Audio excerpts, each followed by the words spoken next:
Welcome back, gamers, to this part 2, Night of the Living Feds.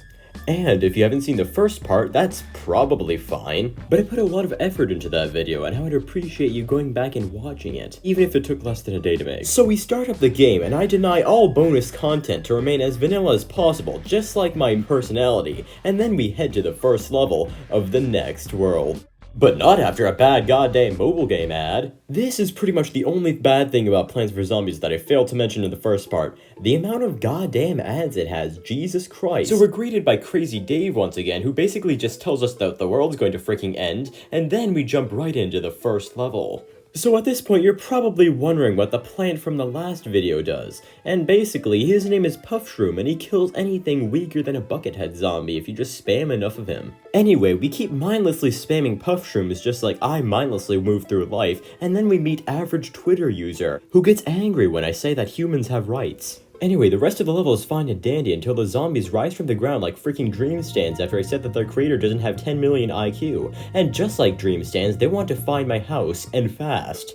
But our hashtag best boys make short work of them, and then we unlock not for consumption. And this plant is really good. Like, he's actually like, god damn it. So basically, he starts off as a small boy who gives you 15 sun instead of the regular 25, but because he costs so little and so does everything else in the night levels, the Puffshroom costing literally 0, that means you'll just have a crap ton of sun that you won't even need to use. After using the large sunshrooms to great effect, we may definitely paint not blood this is a PG game zombie who just chews on my walnut for all of eternity until he dies.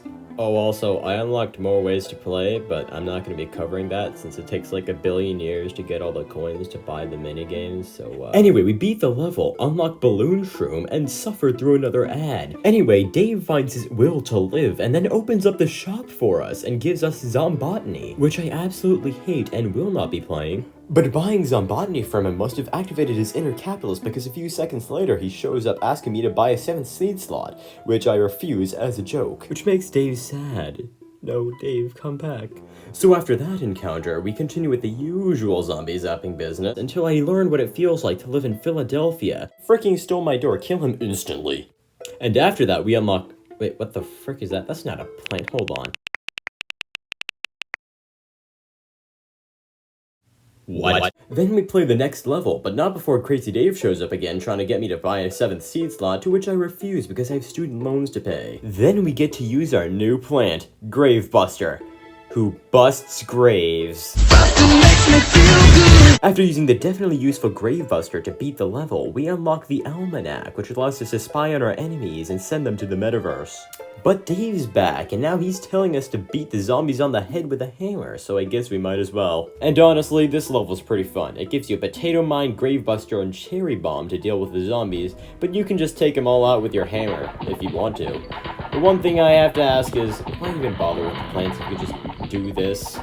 And after all that, we get the Drug Shroom. The Hypno Shroom, while not a terrible plant on paper, is limited by how many uses it has because it literally only exists to counter Tom Brady. The thing about the Hypno Shroom is that as soon as it affects a normal zombie, they pretty much just get instantly team killed and don't really do much, not to mention the slow recharge doesn't really help. So all in all, don't do drugs, kids. Then after Thanosing a couple zombies, we unlock Scared You Shroom. Yes, that's its actual name. Most of the time, it's long and straight, but as soon as something tries to touch it, it immediately shrinks back down. Yeah, I can relate. After taking out the NFL, we then unlock the Ice Shroom, or the Nice Shroom, because of how nice its powers are. With a single blow, it can freeze everyone on screen, which just gives me chills. Like, honestly, it's pretty... I already used this joke! Moving on to the next level, we meet the zombie that is not Michael Jackson, who nearly kills me. Not because he's tough, but because I was trying to get this stupid achievement. But we prevail through anyway and unlock the Doomslayer plant. Hey, wanna know what it feels like to die twice? The next level is nothing significant, but we do get a rather nice letter from the zombies asking us to join them for dessert, so I guess we'll just do that. Oh frick. After more explosions than I'd like to count, we eventually make our way to the end and unlock a lily pad. So to see what the hell we're gonna use a lily pad for, or just to listen to more of my entertaining commentary, join me next time in part 3 for the third world of Plants vs. Zombies. And remember, subscribers save 10 million lives each year. Sky out.